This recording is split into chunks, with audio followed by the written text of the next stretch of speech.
तो आज की क्लास में वहाँ से चालू करते हैं जहाँ लास्ट क्लास में छोड़ा था। लास्ट क्लास तक हम देख चुके थे यूनिट वेक्टर क्या होता है, वेक्टर के साथ स्केलर का मल्टीप्लाई कैसे करते हैं।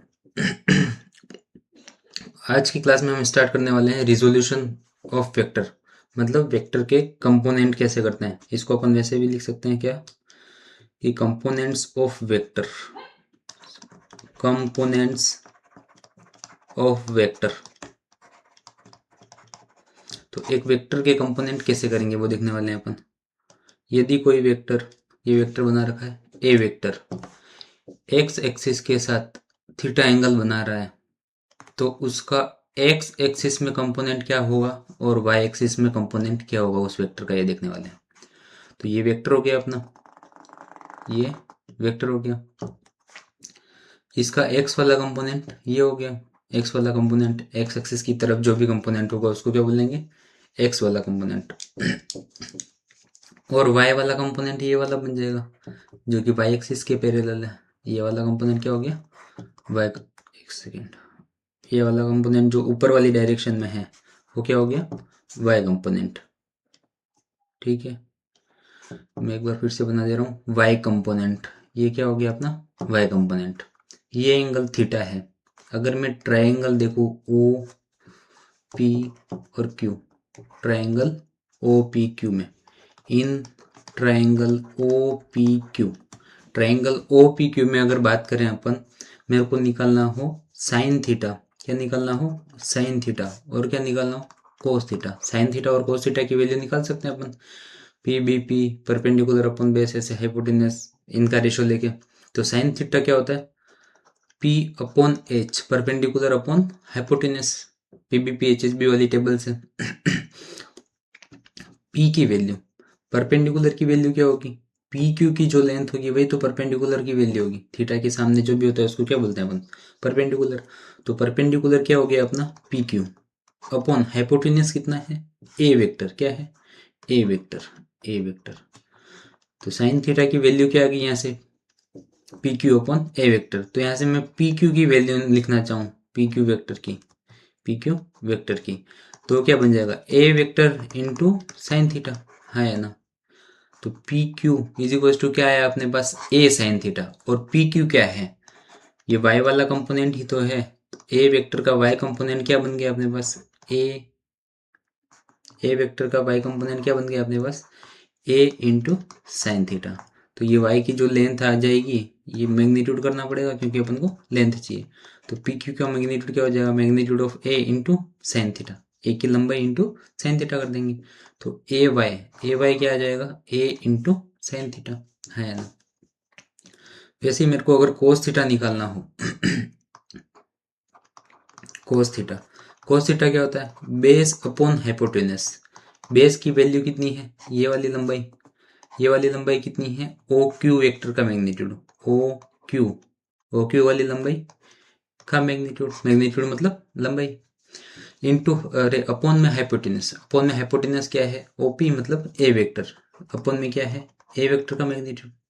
तो मैं यहाँ से ओ क्यू लिखना चाहूँ, क्या लिखना चाहूँ, ओ क्यू वेक्टर का मैग्नीट्यूड इज इक्वल टू क्या बन जाएगा, A vector into cos theta, magnitude of A vector into cos theta. O Q को क्या लिख सकते हैं, ओ क्यू को एक्स कंपोनेंट, किसका, ए वेक्टर का एक्स कंपोनेंट। तो ए वेक्टर का एक्स कंपोनेंट बराबर क्या हो जाएगा, ए कोस थीटा, ऐसे निकाल सकते हैं। तो अब यहाँ से याद रखने वाली बात ये है कि बार बार तो इतना सब करने से रहे अपन, तो अपन शॉर्ट में इसको याद रख लेते हैं। क्या याद रखना है कि जिस तरफ से एंगल बना हो, ये एंगल किस तरफ से बना है, एक सेकंड में एक बार इरेज कर देता हूँ।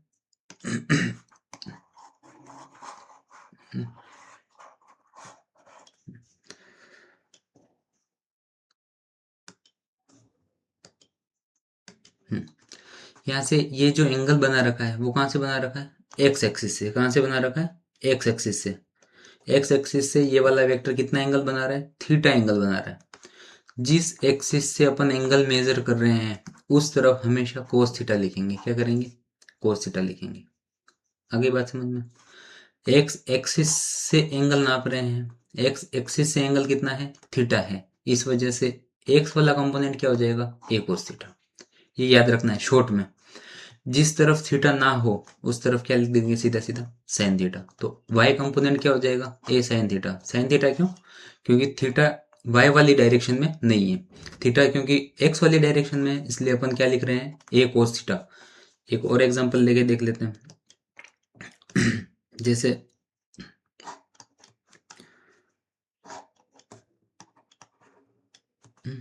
ये वाला एंगल दे रखा है मेरे को 53 डिग्री, कितना दे रखा है 50 एग्जांपल। और ये जो वेक्टर है ये है अपना 5 i कैप। क्या है 5 i कैप, ये वेक्टर है एक 5 i cap plus 10 j cap, ऐसे 5 i cap plus 10 j cap. अपन को इसके कंपोनेंट करने हैं ये वाली डायरेक्शन में, ऊपर वाली डायरेक्शन में, और ये हॉरिजॉन्टल डायरेक्शन में, दो डायरेक्शन में कंपोनेंट कर लेते हैं।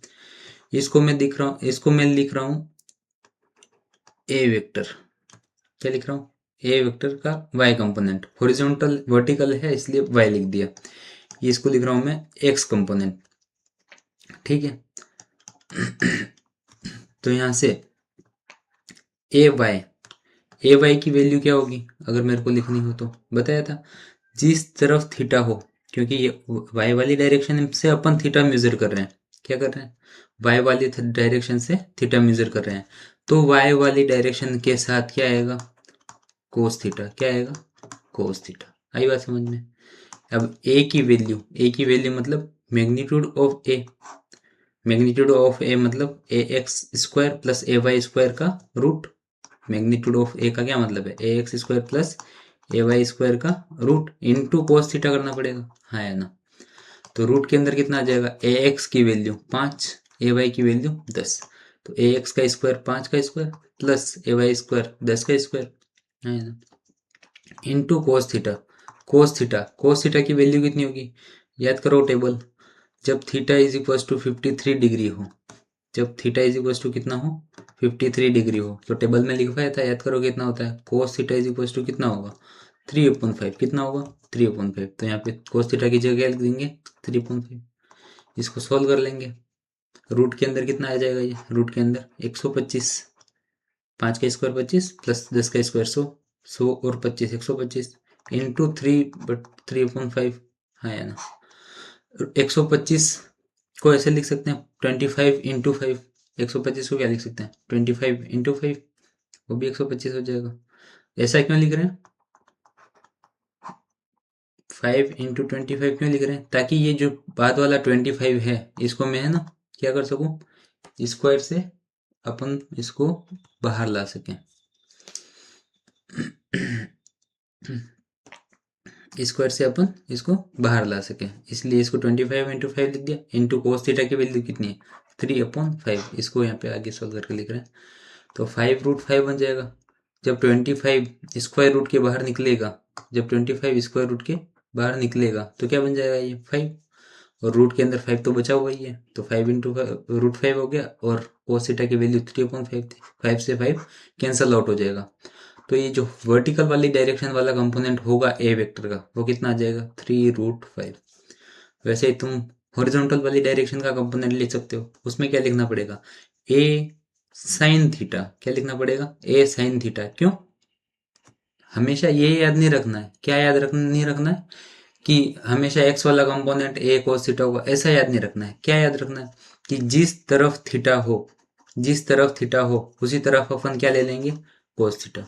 यहाँ पे क्योंकि वाई वाली डायरेक्शन के साथ थीटा मेजर किया हुआ था, तो अपन ने वाई वाला कंपोनेंट थीटा के कोस थीटा के साथ ले लिया।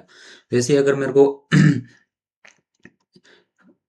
मेरे को निकालना हो एक्स वाला कंपोनेंट, तो ए एक्स क्या हो जाएगा, ए साइन थीटा हो जाएगा। क्यों साइन थीटा, क्योंकि थीटा एक्स वाली डायरेक्शन के साथ नहीं मेजर किया हुआ है, क्योंकि थीटा वाई वाली डायरेक्शन के साथ मेजर किया हुआ है, इसलिए एक्स वाला कंपोनेंट क्या हो जाएगा, ए साइन थीटा, और वाई वाला कंपोनेंट क्या हो जाएगा, ए कोस थीटा। अगर थीटा यहाँ पे देखो, थीटा एक्स के साथ मेजर किया हुआ हो तो ए के साथ कोस थीटा आ जाएगा, यहाँ पे थीटा वाई के साथ मापा हुआ है तो वाई के साथ कोस थीटा आ गया, है ना। ठीक है, समझ गए बात को। तो वो रिजोल्यूशन ऑफ वेक्टर के आगे क्वेश्चन भी करेंगे अपन। लेकिन उससे पहले अब करने वाले हैं अपन मल्टीप्लिकेशन ऑफ वेक्टर्स। दो वेक्टर्स का मल्टीप्लाई कैसे करेंगे। ठीक है। अपन को स्केलर स्केलर का मल्टीप्लिकेशन तो आता ही है, स्केलर इनटू स्केलर का मल्टीप्लिकेशन करना आता ही है। जैसे 5 इंटू 3, 5 दिया कितने होते हैं 15। तो स्केलर इंटू स्केलर करेंगे तो हमेशा क्या स्केलर ही आएगा, क्या आएगा स्केलर ही आएगा। लेकिन वेक्टर इंटू वेक्टर करेंगे, वेक्टर इंटू वेक्टर करेंगे तो क्या क्या आ सकते हैं, दो पॉसिबिलिटी है। एक स्केलर आ सकता है, क्या आ सकता है, एक स्केलर और दूसरा वेक्टर आ सकता है, क्योंकि दो पॉसिबिलिटी है।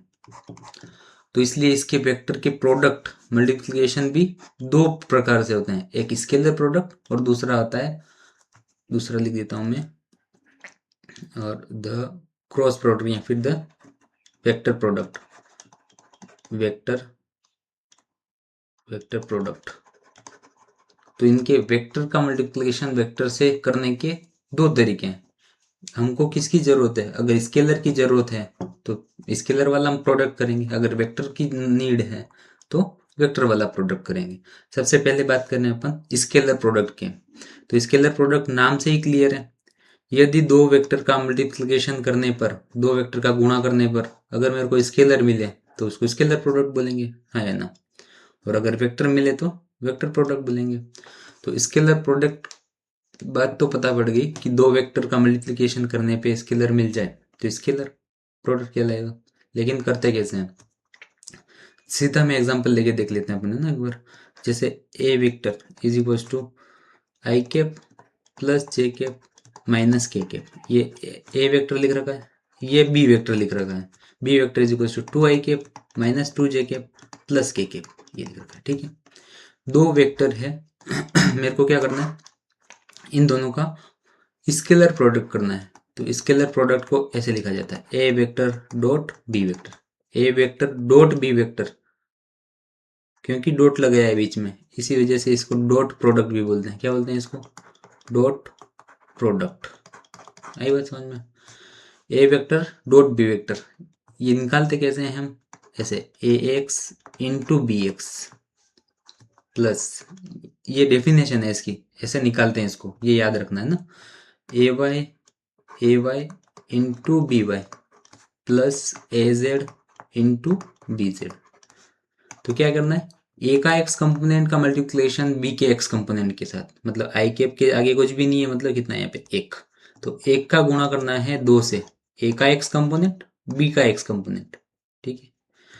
फिर प्लस लगाना है ए का वाई कंपोनेंट इंटू बी का वाई कंपोनेंट, ए का वाई कंपोनेंट कितना है एक, ए का वाई कंपोनेंट इंटू बी का वाई कंपोनेंट प्लस ए का जेड कंपोनेंट इंटू बी का जेड कंपोनेंट। आई बात समझ में।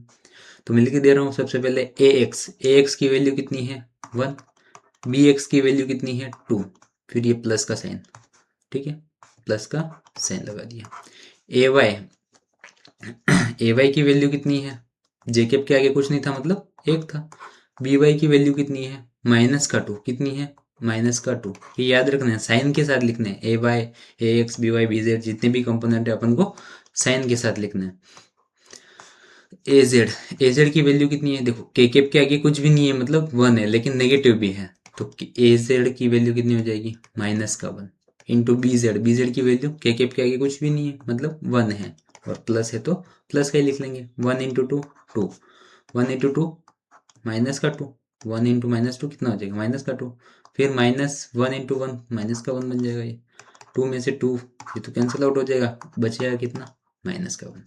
तो A vector dot B vector की वैल्यू क्या आई माइनस का 1, और माइनस का 1 के साथ कोई डायरेक्शन नहीं है क्योंकि ये स्केलर है, इसीलिए इस वेक्टर का प्रोडक्ट का नाम क्या है स्केलर प्रोडक्ट। आई बात समझ में, ठीक है। ठीक है, अगर नोट नहीं किया है तो नोट कर सकते हो क्योंकि मैं रेस करने वाला हूँ ना। ठीक, ठीक। मान लेते हैं ए वेक्टर ऐसे दिया हुआ है अपन को ए x I cap plus A Y J cap plus A Z के कैप, और बी वेक्टर ऐसे दिया हुआ है बी वेक्टर बराबर बी एक्स आई कैप प्लस बी वाई जे कैप प्लस बी जेड के कैप, ये वेक्टर दिया हुआ है। हम ए वेक्टर डॉट बी वेक्टर कैसे लिखते हैं, ए एक्स इंटू बी एक्स, दोनों के एक्स कंपोनेंट का multiplication, plus A Y into B Y plus A Z into B Z, दोनों के एक्स कंपोनेंट का मल्टीप्लिकेशन, दोनों के एक्स गुणांक एक्स के कोफिशिएंट वाला मल्टीप्लिकेशन करके देखना है, फिर plus A Y into B Y plus A Z into B Z. ये तो अपन सिंपल तरीके से दोनों का डॉट प्रोडक्ट निकाल सकते हैं। लेकिन ये जो डॉट प्रोडक्ट होता है वो किसके बराबर होता है, ए का मैग्नीट्यूड बी का मैग्नीट्यूड इंटू कोस थीटा, क्या होता है, इंटू कोस थीटा। तो A vector dot B vector एक और तरीके से निकाला जा सकता है, यदि मेरे को ए वेक्टर का मैग्नीट्यूड पता हो, बी वेक्टर का मैग्नीट्यूड पता हो और कोस थीटा पता हो। अब कोस थीटा क्या है, कोस थीटा में जो थीटा है वो क्या है, A vector verse B vector के बीच का एंगल।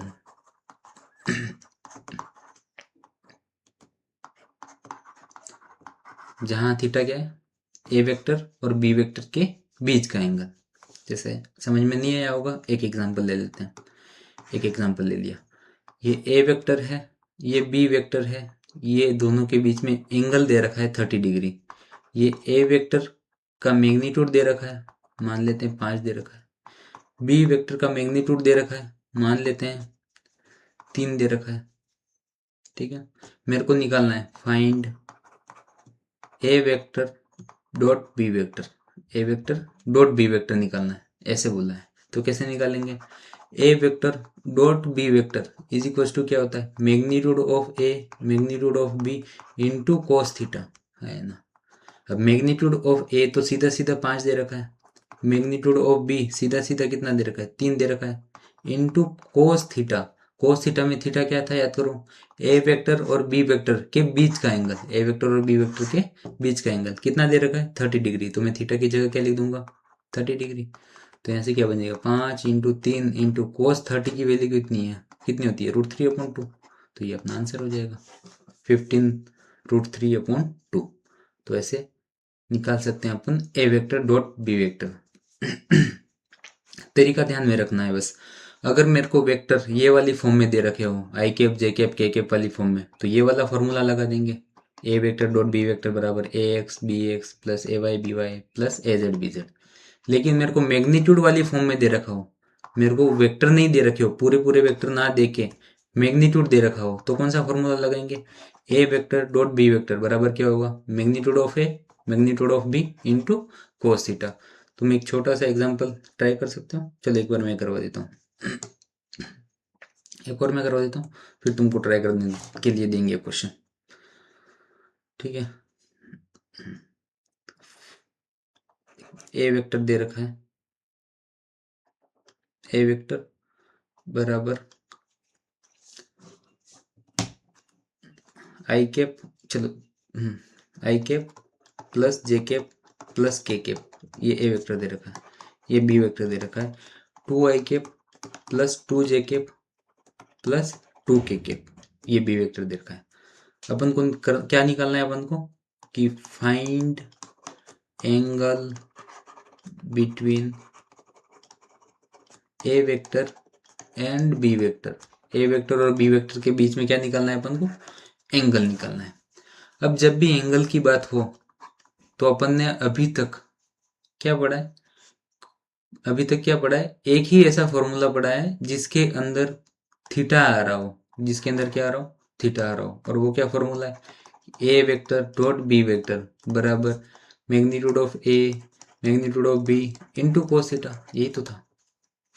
इसके पहले कंपोनेंट वाले पढ़े हैं अपन ने, ए एक्स कंपोनेंट और ए वाई कंपोनेंट, जिस तरफ थीटा हो उस तरफ कोस थीटा। लेकिन तब थीटा की वैल्यू जब पता होती है तब वैसा करते हैं अपन। यहाँ पे अगर अपन को थीटा की वैल्यू नहीं पता हो, उसके अलावा तो अपन ने ये एक ही फॉर्मूला पढ़ा है, जिसके अंदर क्या हो रहा है, जिसके अंदर क्या हो रहा है, थीटा की वैल्यू आ रही है, थीटा आ रहा है ना। तो A vector dot B vector क्या है, magnitude of A magnitude of B into cos theta. तो सबसे पहले अपन मैग्नीट्यूड ऑफ ए निकाल लेते हैं। मैग्नीट्यूड ऑफ ए क्या होगा, रूट के अंदर ए x square plus A Y square plus A Z square, A x square plus A Y square plus A Z square, A X की वैल्यू कितनी है, आई कैप के आगे कुछ भी नहीं है मतलब 1 है। ए वाई की वैल्यू आई कैप जे कैप के आगे कुछ भी नहीं है मतलब 1 है, प्लस के कैप के आगे कुछ भी नहीं है, इसका मतलब ए जेड की वैल्यू कितनी होगी, 1 होगी। तो रूट के अंदर 1 प्लस 1 प्लस 1, क्योंकि 1 स्क्वायर तो 1 क्या क्या होता है, 1 ही होता है। तो √3 वैल्यू आ गई किसकी, मोड ए की, ए के मैग्नीट्यूड की। अब बी का मैग्नीट्यूड निकाल लेते हैं। रूट के अंदर B X square plus B Y square plus B Z square ठीक है। रूट के अंदर बी एक्स की वैल्यू देखो कितनी है, 2, तो 2 का स्क्वायर। वैसे ही तुम देख के लिखोगे तो बी वाई की वैल्यू भी 2 है और बी जेड की वैल्यू भी कितनी है, 2 है। ठीक है, बी जेड की वैल्यू भी कितनी है, 2 है।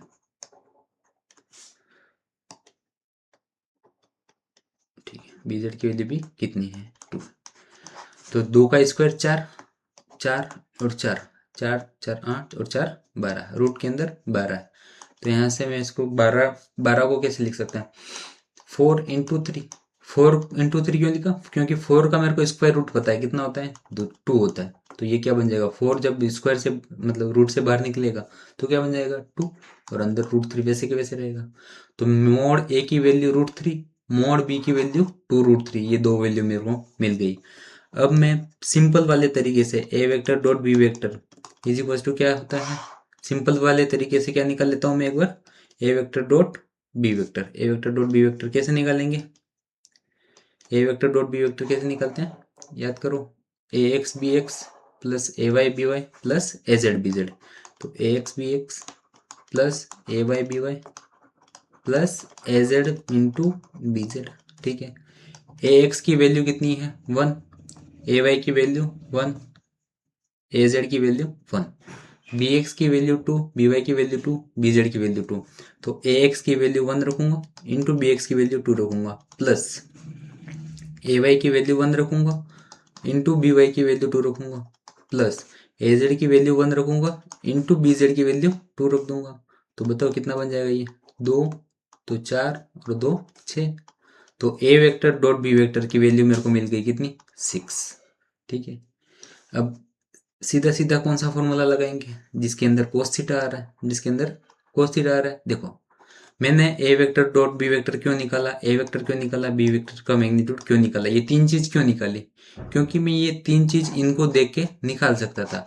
अगर मैं ये तीन चीज यहाँ पे रख दूं, देखो पहली चीज, दूसरी चीज और तीसरी चीज, अगर मैं ये तीन चीज यहाँ पे रख दूं तो मेरे को चौथी चीज ऑटोमेटिक मिल जाएगी, नहीं मिल जाएगी, हाँ या ना। अगर किसी इक्वेशन में एक ही चीज नहीं पता हो और बाकी सारी चीजें पता हो तो इक्वेशन से अपन आराम से निकाल सकते हैं। तो क्योंकि मेरे को इसके अंदर कोस थीटा में थीटा अकेला नहीं पता, वही तो क्वेश्चन में पूछा ए वेक्टर और बी वेक्टर के बीच में एंगल का क्या है निकालो। बाकी सारी चीजें तो मैं इनको देख के निकाल सकता हूँ, A vector dot B vector निकाल सकते हैं क्योंकि अपने पास ए वेक्टर और बी वेक्टर दोनों है। ए वेक्टर का मैग्नीट्यूड निकाल सकते हैं क्योंकि ए वेक्टर है अपने पास, बी वेक्टर का मैग्नीट्यूड निकाल सकते हैं क्योंकि बी वेक्टर है अपने पास। आई बात समझ में, ठीक है।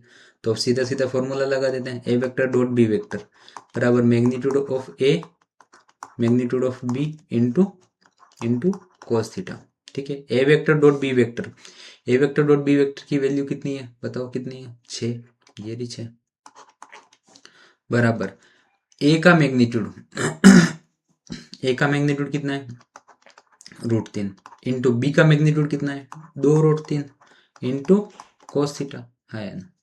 तो यहाँ से √3 इंटू √3 करेंगे तो 3 बन जाएगा और 3 इंटू ये 2 करेंगे तो क्या बन जाएगा, 6। तो इसको एक स्टेप और आगे से लिखेंगे, ये तो A vector dot B vector वाला 6 बराबर इसका मल्टीप्लिकेशन किया है तीनों का, √3 इंटू √3 कितना बन जाएगा, 3, और 3 इंटू 2 6 बन जाएगा इंटू कोस थीटा बचा हुआ है। तो यहाँ से कोस थीटा की वैल्यू कितनी है, ये 6/6। देखो इस 6 को यहाँ पे नीचे भेजेंगे तो क्या बन जाएगा, 6/6। 6 को 6 से काटेंगे तो कितना आ जाएगा, 1। तो कोस थीटा की वैल्यू 1 आ गई, मतलब थीटा बराबर कितना हो गया, कोस थीटा कब 1 होता है, कोस थीटा की वैल्यू कब होती है, जब थीटा बराबर क्या हो, 90 डिग्री। तो थीटा बराबर कितना हो, 90 डिग्री। कोस 90 की वैल्यू ही तो क्या होती है, 1 होती है, याद करो टेबल बनवाई थी ट्रिग्नोमेट्री वाले चैप्टर में। इसलिए ट्रिग्नोमेट्री वगैरह डिफरेंशिएशन इंटीग्रेशन पढ़ना पहले जरूरी होता है किसी भी फिजिक्स के किसी भी चैप्टर को चालू करने से पहले। आई बात समझ में। तो यहाँ से कोस थीटा की वैल्यू कितनी मिल गई मेरे को, 1, थीटा की वैल्यू कितनी हो जाएगी, 90 डिग्री। आई बात समझ में। बाकी और क्वेश्चन करेंगे इस पे आगे स्लाइडों में आएंगे। ठीक है, आगे वाला चैप्टर, आगे वाला, चलो एक क्वेश्चन दे रखा है। क्वेश्चन ये है कि if the vectors p vector और q vector are perpendicular to each other find value of a।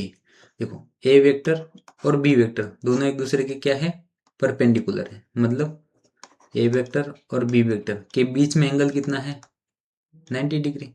यहाँ से क्या लिख सकते हैं,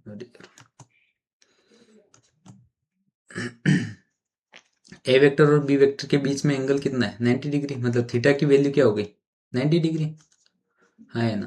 तो यहाँ से कोस थीटा की वैल्यू क्या हो जाएगी, cos theta is equal to कितना हो जाएगा, कोस 90 डिग्री। और कोस 90 डिग्री की वैल्यू तो पता है सभी को कितनी होती है, 0। आई बात समझ में।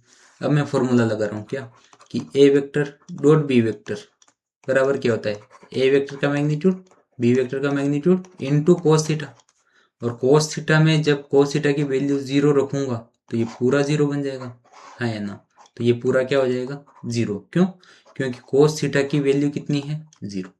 तो यहाँ से मेरे को क्या मिल गया, A vector dot B vector, A vector dot B vector is equal to क्या है, 0। ये थोड़ा सा जूम इन होके नहीं दिख रहा होगा, लेकिन मैं क्वेश्चन एक बार से फिर से पढ़ देता हूँ। If the vector p vector is equal to A I cap plus A J cap plus 3k cap is equal to and q vector is equal to 2i sorry A I cap minus 2j cap minus k cap are perpendicular to each other find value of a। दो vector दे रखे हैं अपन को, मैं लिख देता हूँ यहाँ पे भी, p vector is equal to A I cap plus A J cap plus 3k cap और q vector is equal to A I cap minus 2j cap minus K cap. ये दोनों वेक्टर एक दूसरे के क्या है, परपेंडिकुलर है। ये p हो गया, ये q हो गया, p और q एक दूसरे के क्या है, परपेंडिकुलर। थीटा बराबर 90, कोस थीटा बराबर 0। A vector dot B vector क्या होता है, magnitude of A magnitude of B cos theta. Cos theta की वैल्यू 0 रखूंगा तो ये पूरी टर्म क्या बन जाएगी, 0। तो यहाँ से क्या लिख सकते हैं, A vector dot B vector is equal to 0।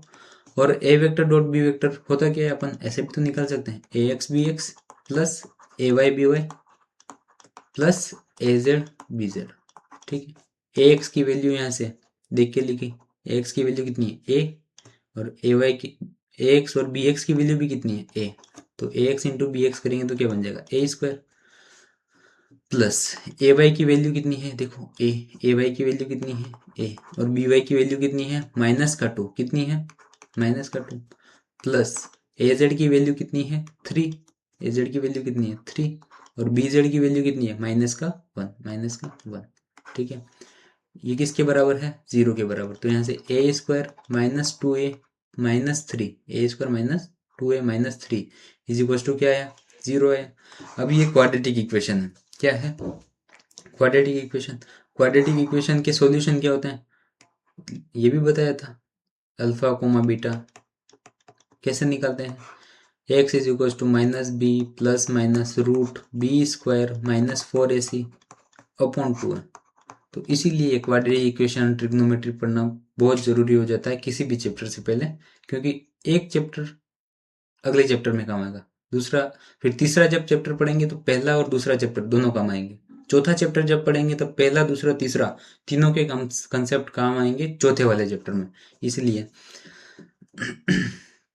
तो माइनस बी, बी की वैल्यू कितनी होती है, ये जो एक्स के कंपोनेंट के साथ जो लिखी होती है, तो बी की वैल्यू कितनी हो जाएगी, एक तो माइनस फॉर्मूले का और एक ये माइनस 2 वैसे लिख दिया, प्लस माइनस। ठीक है, यहाँ से निकाल लेंगे ऐसे, बी स्क्वायर माइनस 4ac की वैल्यू यहाँ से देख के लिख सकते हो तुम। यहाँ से ए की वैल्यू कितनी हो गई, 1, बी की वैल्यू कितनी हो गई, -2, और सी की वैल्यू कितनी हो गई,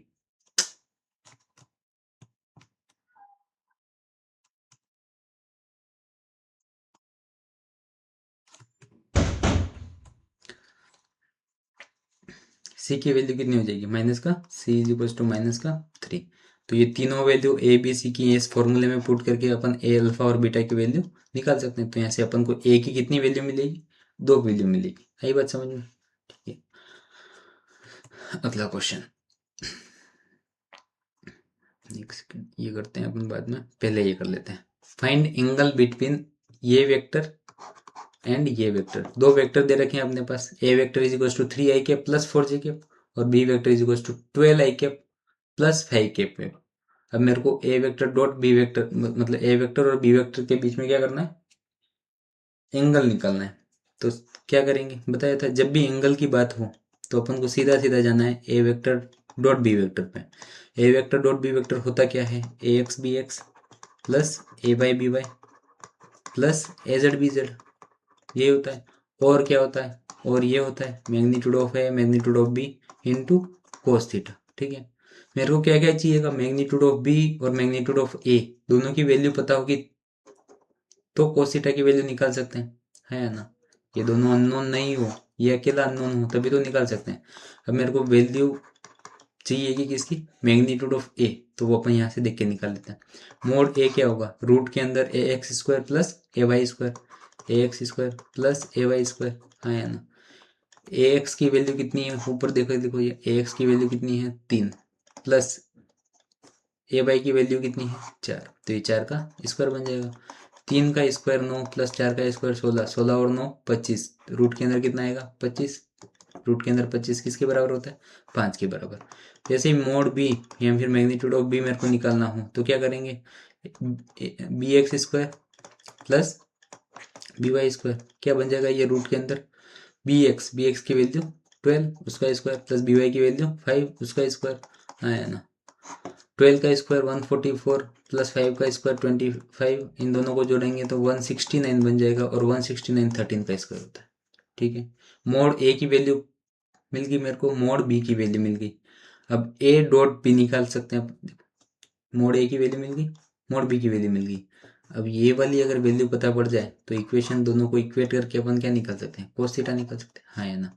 तो ए एक्स डॉट, इसको ये वाली स्टेप को मैं यहाँ पे लिख रहा हूँ। अब ए एक्स इंटू बी एक्स, ए एक्स की वैल्यू देखो 3 इंटू बी एक्स की वैल्यू देखो 12, तो 3 into 12 plus A Y into B Y, A Y की वैल्यू देखो 4 और बी वाई की वैल्यू देखो 5, तो 4 into 5 plus 4 into 5 plus A Z into B Z, A Z यहाँ पे भी नहीं है यहाँ पे भी, बी जेड यहाँ पे भी नहीं है, तो क्या करेंगे 0 इंटू 0 इज इक्वल टू, यहाँ पे देख के लिखो magnitude of A, magnitude of A कितना आया 5 5 इंटू मैग्नीट्यूड ऑफ बी कितना आया 13, ठीक है, इंटू कोस थीटा, है ना, इंटू कोस थीटा। तो 12 इंटू 3 करेंगे अगली वाली स्टेप में, 12 तिया 36 प्लस 5 20 इज इक्वल टू 13 पंचे 65, है ना, इंटू कोस थीटा। यहाँ से कोस थीटा बराबर क्या लिख सकते हैं, कोस थीटा बराबर 30 और 20 50, मतलब 36 और 20 कितने हो जाएंगे 56 अपॉन 65, ठीक है। तो यहाँ से थीटा इज इक्वल टू क्या हो जाएगा, कोस इनवर्स 56 अपॉन 65 बताया था ये। अगर कोस थीटा बराबर ये हो तो थीटा बराबर लिखना हो, थीटा बराबर लिखना हो तो अपन क्या करते हैं, कोस का इनवर्स लगा देते हैं, बताया था ये, याद करो जब ट्रिग्नोमेट्री पढ़ाई थी। अब ये वाला नहीं, क्वेश्चन है find component of this vector 3i cap plus 4j cap along i cap plus j cap. देखो ये बहुत ही इंपॉर्टेंट कंसेप्ट है, इस पे क्वेश्चन भी आ रखा है पहले।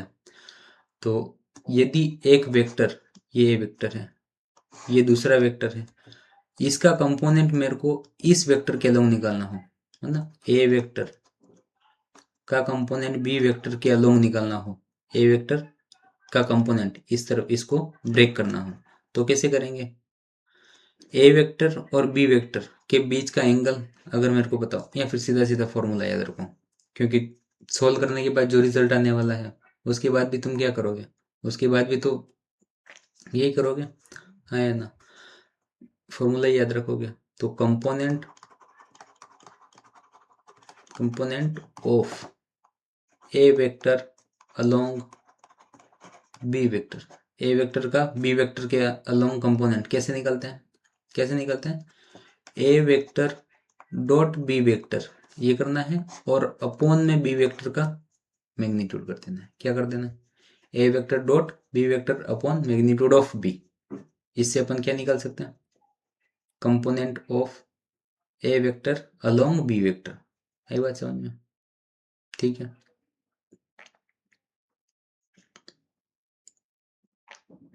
ठीक है ना, ठीक है। देखो ए वेक्टर ये हो गया और बी वेक्टर ये हो गया। अब डिवाइड में बी आएगा या ए आएगा, उसके लिए तुमको देखो component of A vector along B vector, जिस वेक्टर के अलोंग निकालना है वही नीचे आएगा। Component of A vector along B vector, A vector का कंपोनेंट कर रहे हैं बी के डायरेक्शन में, इसीलिए बी नीचे आएगा। ये याद रखने का तरीका है, अगर कभी भूल जाओ तो ए नीचे आएगा या बी नीचे आएगा, ये कंफ्यूजन होता है। तो बी नीचे आएगा, क्यों? क्योंकि जिस डायरेक्शन में अपन कंपोनेंट कर रहे हैं वो वाला कंपोनेंट नीचे आएगा। अब देखो इसमें क्वेश्चन है find component of this vector along this vector, मतलब ये वाला बी वेक्टर बन जाएगा। जिस वेक्टर के अलोंग निकालना हो वो बी वेक्टर, और जिस वेक्टर का निकालना हो वो ए वेक्टर। तो मेरे को बी वेक्टर के मैग्नीट्यूड की जरूरत पड़ेगी, देखो फॉर्मूले में। तो बी वेक्टर का मैग्नीट्यूड क्या हो जाएगा? अब सीधा सीधा बी एक्स स्क्वायर और बी वाई स्क्वायर से नहीं लिखूंगा मैं। बी एक्स की वैल्यू 1 उसका स्क्वायर प्लस बी वाई की वैल्यू 1 उसका स्क्वायर, तो रूट के अंदर कितना बन गया? ये 2। ठीक है।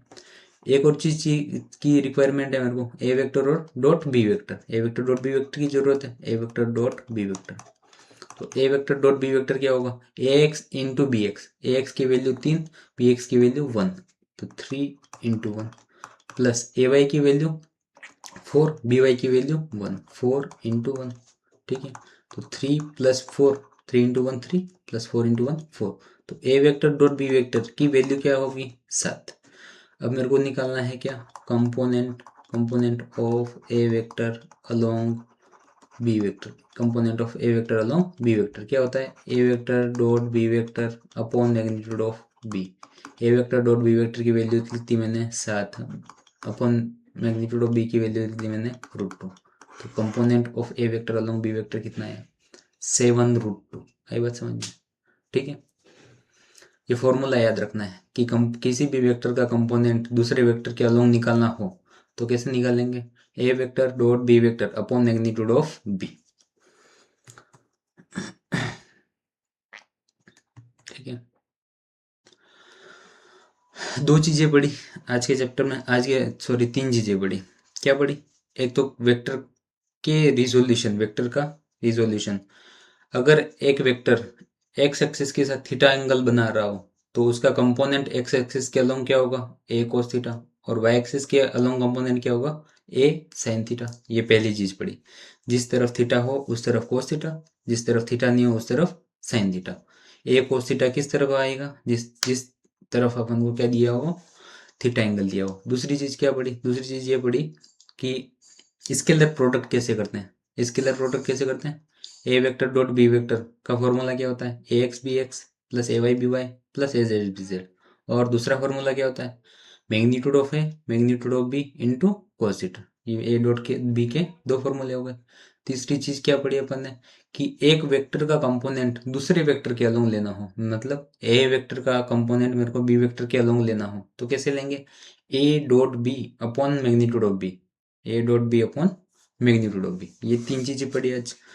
अब चौथी चीज पढ़ने वाले हैं क्रॉस प्रोडक्ट। मेरे को क्या करना हो? Cross product. Cross product vector product किसको बोलेंगे? कि ए वेक्टर का मल्टीप्लाई किया मैंने बी वेक्टर के साथ और मेरे को मिल जाए, क्या मिल जाए आंसर में? एक तीसरा वेक्टर, उसको बोलेंगे वेक्टर प्रोडक्ट। क्यों वेक्टर प्रोडक्ट? क्योंकि दो वेक्टर का मल्टीप्लिकेशन करने पे मेरे को क्या मिला? वेक्टर, इसलिए इसका नाम हो गया वेक्टर प्रोडक्ट। एक और नाम है इसका, क्या नाम है? Cross product. Cross product. क्यों क्रॉस प्रोडक्ट? देखो ए वेक्टर बी वेक्टर के बीच में किसका साइन लगा है? Cross product. तो वेक्टर प्रोडक्ट को ऐसे लिखते हैं A vector cross B vector, इसलिए इसका एक और नाम बढ़ गया क्रॉस प्रोडक्ट। ठीक है, अब सबसे पहली बात, निकालते कैसे, गुणा कैसे करते हैं? तो गुणा ऐसे करते हैं, देखो ए वेक्टर अगर दिया हो अपन को ए एक्स आई के प्लस ए वाई जे के प्लस ए जेड के के, और बी वेक्टर दिया हो अपन को बी एक्स आई के प्लस बी वाई जे के प्लस बी जेड के ये दिया हो, तो मेरे को A vector cross B vector ये निकालना हो तो कैसे निकालेंगे? ये याद रखनी प्रोसेस है। ये आई कैप प्लस जे कैप, यहाँ पे आई कैप, यहाँ पे जे कैप और यहाँ पे के कैप लिखना है। डिटर्मिनेंट बनाना है कुल मिला के। इसको बोलते हैं सारणिक, हिंदी में, इंग्लिश में बोलते हैं डिटर्मिनेंट। तुमने किया ही होगा 11-12 में, कभी कभी मैंने एंटी डिटर्मिनेंट कभी ना कभी 11-12 में ये काम किया ही होगा।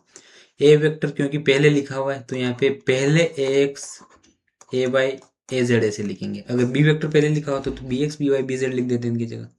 बी वेक्टर बाद में लिख रखा है क्यों, इसीलिए यहाँ पे बाद में लिखेंगे बी एक्स बी वाई और बी जेड।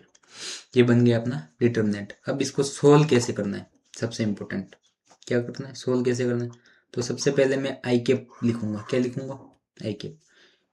अगर ये समझ में नहीं आता है तो इसको 2-3 बार रिपीट करके देखना है, क्योंकि डिटर्मिनेंट पहली बार में थोड़ा सा मुश्किल होता है सोल्व करने के लिए।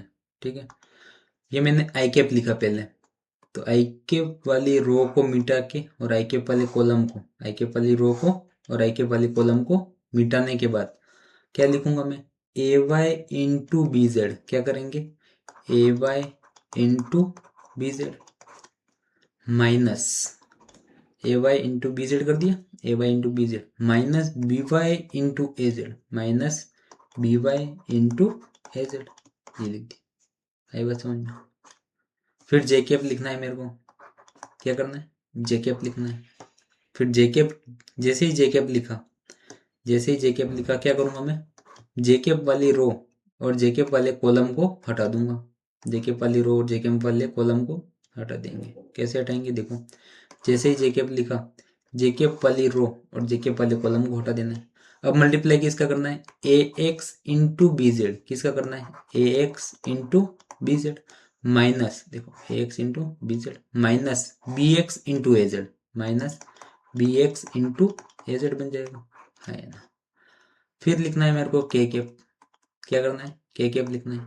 अब क्योंकि जैसे ही के कैप लिखा मैंने, क्या करना पड़ेगा, के कैप वाली रो और के कैप वाले कॉलम को हटा देना है। जैसे ही के कैप लिखा, के कैप वाली रो और जैसे ही के कैप लिखा, के कैप वाली रो और के कैप वाले कॉलम को हटा देना है। अब मल्टीप्लाई किसका होगा, A X into B Y. किसका मल्टीप्लाई होगा, A X into B Y. Cross में करते जाना है, A X into B Y minus B X into A Y minus B X into A Y, minus का sign लगा के B X into A Y, है ना। I cap J cap K cap तीनों के साथ लिख दिया। आई कैप के साथ प्लस, जे कैप के साथ माइनस और के कैप के साथ प्लस। ऐसे अल्टरनेट चलाना है, आई कैप के साथ प्लस, जे कैप के साथ माइनस और के कैप के साथ प्लस। आई बात समझ में। तो ये ऐसे अपन क्या निकाल सकते हैं, A vector cross B vector. आई बात समझ में। थोड़ा सा लेंदी प्रोसेस है, लेकिन जैसे तुम 2-3 क्वेश्चन कर लोगे अपने आप स्पीड बन जाएगी। आई बात समझ में। ये फटाफट होता है डिटर्मिनेंट सोल्व, मतलब 1 मिनट से भी कम टाइम में हो जाता है आराम से। ठीक है, अब एग्जांपल लेके देख लेते हैं अपने पर एक।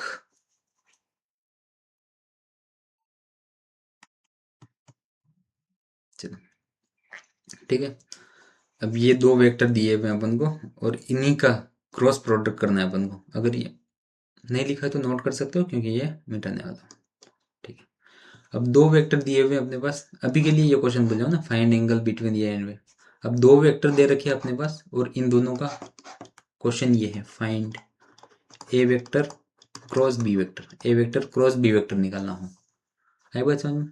तो देखो, ए वेक्टर को मैं एक बार लिख दे रहा हूँ, A vector is equal to 3 I cap plus 4 J cap plus 0 K cap, है ना। के कैप के साथ कुछ भी नहीं है, मतलब क्या है, 0। बी वेक्टर क्या बन जाएगा, 12 आई कैप प्लस 5 जे कैप और के कैप के साथ कुछ भी नहीं है, मतलब 0 के कैप, है ना। सबसे पहले ए वेक्टर क्रॉस बी वेक्टर करने के लिए क्या बनाते हैं, डिटर्मिनेंट बनाते हैं। ये डिटर्मिनेंट बनाया मैंने। क्या लिखना है यहाँ पे, आई कैप जे कैप और के कैप, आई कैप जे कैप और के कैप लिखना है। फिर क्योंकि ए वेक्टर पहले है तो ए वेक्टर के तीनों कंपोनेंट आई कैप वाला, जे कैप वाला और के कैप वाला, आई कैप वाला 3, जे कैप वाला 4 और के कैप वाला 0, वो तीनों यहाँ पे लिख देने हैं, 3, 4 और 0। वैसे बाद में है बी वेक्टर है तो बाद वाले कंपोनेंट 12, 5 और 0, ये तीनों यहाँ पे लिख देने हैं, 12, 5 और 0, ये तीनों लिख दिए। ये अपना आधा काम हो गया। अब क्या करना है, इस डिटर्मिनेंट को सोल्व करना है। तो सबसे पहले आई कैप लिखना है, ये आई कैप लिखा। आई कैप वाली रो और आई कैप वाले कॉलम को मिटा देना है। फिर क्या करना है, 4 का मल्टीप्लाई इससे करना है और 5 का मल्टीप्लाई इससे करना है। तो 4 का मल्टीप्लाई 0 से किया 0, माइनस 5 का मल्टीप्लाई 0 से किया 0। ठीक है, ये आई कैप का काम खत्म हो गया अपना। फिर किसका काम करेंगे अपन? फिर अपने काम करना है जे कैप का। तो जे कैप का काम करने के लिए अपन को क्या करना है? सॉरी, मैं लिख दूंगा वापस आई कैप, ये वापस आई कैप लिख दिया। जे कैप का काम करने के लिए जे कैप वाली रो और जे कैप वाले कॉलम को छुपाना है। जैसे ही जे कैप वाली रो और जे कैप वाले कॉलम को छिपाया, क्या बना अपना? 3, 12, 0 और 0। अब क्या करेंगे? 3 का मल्टीप्लाई 0 से करेंगे, जे कैप लिख दिया मैंने। 3 का मल्टीप्लाई 0 से 0 हो गया। 12 का मल्टीप्लाई 0 से माइनस के साथ 0 हो जाएगा। ठीक है, फिर आई कैप और जे कैप का काम खत्म होती है, काम लेंगे के कैप का। के कैप का के कैप का काम करने के लिए अपन क्या करेंगे? के कैप की वाली रो, के कैप वाली रो और के कैप वाले कॉलम को छुपाना है। के कैप वाली रो और के कैप वाले कॉलम को छिपाएंगे, क्या करेंगे? फिर ये 4 बचे अपने पास, 3, 4, 5 और 12। 3 का मल्टीप्लाई 5 के साथ, 3 इंटू 5 माइनस 12 का मल्टीप्लाई 4 के साथ, 12 इंटू 4। ठीक है, तो आई कैप के साथ तो कुछ भी बचा नहीं हुआ है, 0। जे कैप के साथ भी 0। और एक चीज और याद रखने के लिए बोली थी, क्या? आई कैप प्लस का माइनस का जे कैप और प्लस का के कैप। तो ये दोनों तो आई कैप और जे कैप वाले 0 हो गए। के कैप के साथ बचा हुआ है, क्या बचा हुआ है? 3 into 5 15 minus 12 into 4 48। 15 minus 48, 15 minus 48 करेंगे कितना आएगा बताओ? 3 और 3, लेकिन माइनस का साथ, तो माइनस का 33 के कैप आ गया। अगर अपन को ए वेक्टर और बी वेक्टर का अपन ने क्या किया है? Cross product. ठीक है, ऐसे अपन क्या कर सकते हैं? क्रॉस प्रोडक्ट कर सकते हैं। आई बात समझ में? एग्जाम्पल नोट नहीं किया हो तो वीडियो को पीछे ले जाके नोट कर सकते हो। फिर आता है A vector cross B vector. क्योंकि वेक्टर है तो हम उसकी डायरेक्शन भी पता होनी चाहिए अपन को, हाँ या ना? तो उसके लिए अपन डायरेक्शन बताने के लिए, जैसे A vector cross B vector किया, कोई एक तीसरा वेक्टर आया, तीसरा वेक्टर, तीसरे वेक्टर को मैंने नाम दे दिया सी वेक्टर। क्या बोल दिया मैंने? C vector. तो क्योंकि सी वेक्टर है तो इसकी डायरेक्शन भी तो पता होनी चाहिए अपन को। इसकी डायरेक्शन कैसे निकालेंगे अपन? उसके लिए राइट हैंड थंब रूल से निकालते हैं। राइट हैंड थंब रूल क्या होता है? राइट हैंड थंब रूल से कैसे निकालते हैं डायरेक्शन? देखो, ए वेक्टर की डायरेक्शन में, ये ए वेक्टर है, इसकी डायरेक्शन में अपन को फिंगर रखनी है। क्या रखनी है? फिंगर। ये बी वेक्टर है, बी वेक्टर की डायरेक्शन में फिंगर को घुमानी है। फिंगर को क्या करनी है? कर्ल करनी है। फिंगर को कर्ल करेंगे तो ए वेक्टर से, देखो ए वेक्टर की डायरेक्शन में फिंगर, बी वेक्टर की तरफ कर्ल करना है। जिस तरफ थंब होगा, जिस तरफ क्या होगा? थंब, उस तरफ क्या बताएगा अपना? सी वेक्टर की डायरेक्शन। ए वेक्टर की डायरेक्शन में फिंगर, बी वेक्टर की तरफ कर्ल करना है, और सी की डायरेक्शन में अपना क्या मिल जाएगा अपन को? थंब। तो ये ए वेक्टर और बी वेक्टर, ये वेक्टर से बी वेक्टर की तरफ अपने क्या घुमाई? उंगलियां। जिस तरफ अपना अंगूठा होगा वो क्या बताएगा? सी की डायरेक्शन में। तो यहाँ से एक चीज और देख सकते हैं हम, देखो ए की डायरेक्शन में, ये ए की डायरेक्शन में फिंगर, बी की तरफ घुमाया, ए और बी दोनों के प्लेन के परपेंडिकुलर है, ए और बी दोनों के परपेंडिकुलर है थंब। तो यहाँ से अपन क्या लिख सकते हैं कि A vector cross B vector, A vector cross B vector is a vector. एक सेकेंड, मैं इसको एक बार मिटा देता हूँ। A vector cross B vector is a vector, A vector cross B vector is a vector perpendicular to, A vector cross B vector is a vector perpendicular to both a vector and b vector, both a vector and b vector। a vector cross b vector एक ऐसा vector है जो ए vector और B vector दोनों के साथ perpendicular है। आई बात समझ में? जैसे अपन बना देना, एक्स एक्सिस, वाई एक्सिस और जेड एक्सिस, ये एक्स एक्सिस, ये वाई एक्सिस, ये जेड एक्सिस। देखो जेड एक्सिस एक्स एक्सिस के साथ भी परपेंडिकुलर 90 डिग्री का एंगल बना रही है, और वाई एक्सिस के साथ में भी परपेंडिकुलर की डायरेक्शन बना रही है। एक्स डायरेक्शन में जो यूनिट वेक्टर होता है उसको अपन बोलते हैं आई कैप, वाई डायरेक्शन में जो यूनिट वेक्टर होता है उसको क्या बोलते हैं? जे कैप, और जेड डायरेक्शन में यूनिट जो वेक्टर होता है उसको के कैप बोलते हैं। तो मैं अगर आई की डायरेक्शन में फिंगर और जे की तरफ घुमाऊं, आई की डायरेक्शन में फिंगर और जे की तरफ घुमाऊं, तो ये जो मेरा थंब है वो किस तरफ आएगा, के की डायरेक्शन में, और आ भी रहा है देखो। तो यहाँ से अपन क्या लिख सकते हैं कि आई वेक्टर आई कैप क्रॉस जे कैप किया तो क्या मिल जाएगा मेरे को, के कैप। आई कैप क्रॉस जे कैप किया तो क्या मिल जाएगा, के कैप। मैं जे कैप क्रॉस के कैप करूं, जे कैप क्रॉस के कैप, देखो जे की डायरेक्शन में फिंगर घुमाया के कैप की डायरेक्शन में, बाहर की डायरेक्शन में, तो क्या मिल जाएगा मेरे को, आई कैप। ठीक है, जे कैप क्रॉस के कैप क्या मिल जाएगा मेरे को, जे कैप क्रॉस के कैप आई कैप। और के कैप क्रॉस आई कैप करूंगा तो क्या मिल जाएगा, जे कैप। अगर ये याद नहीं रहे तो इसके लिए एक नीचे ट्रिक बनाई हुई है, बताऊंगा वो भी। ठीक है, ये देखो आई क्रॉस जे किया तो क्या बना, के। आई क्रॉस जे किया तो के बना। अब जे क्रॉस के करेंगे, जे क्रॉस के करेंगे तो क्या बन जाएगा, आई। के क्रॉस आई करेंगे तो जे बन जाएगा। इसके लिए याद रखने के लिए देखो आई जे और के ऐसे लाइन से लिख देने अपन को। देखो आई जे और के, ये आई ये जे और ये के। आई क्रॉस जे किया, हमेशा कौन सी डायरेक्शन में चलना है, एंटी क्लॉकवाइज में, है ना। आई क्रॉस जे किया तो क्या मिलेगा मेरे को, के। जे क्रॉस के किया तो क्या मिल जाएगा, आई। के क्रॉस आई किया तो क्या मिल जाएगा, जे। आई बात समझ में। एंटी क्लॉकवाइज डायरेक्शन में चलते जाना है। जैसे जैसे अपन को देखो आई का क्रॉस किया जे के साथ, दो का क्रॉस हो गया, एंटी क्लॉकवाइज में चलना है, लेकिन क्या मिलेगा, के। जे का क्रॉस किया के साथ, फिर वो एक स्टेप आगे चल जाओ, क्या मिल जाएगा मेरे को, आई। जे का और के का तो हो गया, के कैप क्रॉस आई कैप करना हो, के कैप और आई कैप का, के कैप और आई कैप का करना है, तो बचा कौन सा, तीसरा जे कैप। ठीक है, एंटी क्लॉकवाइज में चलना है, दो लगातार वाले ले लेने हैं, तीसरा बचा वो उन दोनों का क्रॉस हो जाएगा। और ये भी मैंने बता ही दिया था, एक क्रॉस भी कैसे निकालते हैं। ठीक है, ये भी बता ही दिया था। ठीक है, ओके। एक चीज और, ये जो अपना ए वेक्टर क्रॉस बी वेक्टर होता है, A vector cross B vector, ये ए वेक्टर और ये बी वेक्टर, ये जो होता है अपना, अगर मैं ए वेक्टर क्रॉस बी वेक्टर करूं, ए वेक्टर क्रॉस बी वेक्टर करूं, तो ये अपना क्या बताएगा, पैरेललोग्राम का एरिया। क्या बताएगा, पैरेललोग्राम का एरिया। ये पैरेललोग्राम बन गया अपना ए वेक्टर और बी वेक्टर को क्रॉस करने पे। ये ए वेक्टर और क्रॉस बी वेक्टर का अपन को क्या बताएगा, एरिया बताएगा। तो ये सीधा सीधा अपन क्या कर सकते हैं, याद रख सकते हैं कि A vector cross B vector से अपन क्या निकाल सकते हैं, पैरेललोग्राम का एरिया निकाल सकते हैं। ये एग्जाम्पल है, तुम आराम से सोल्व कर सकते हो इसको। तब तक के लिए मतलब पॉज करके सोल्व करो, अगर नहीं आए तो अगली वाली क्लास में इसको अपन बता देंगे।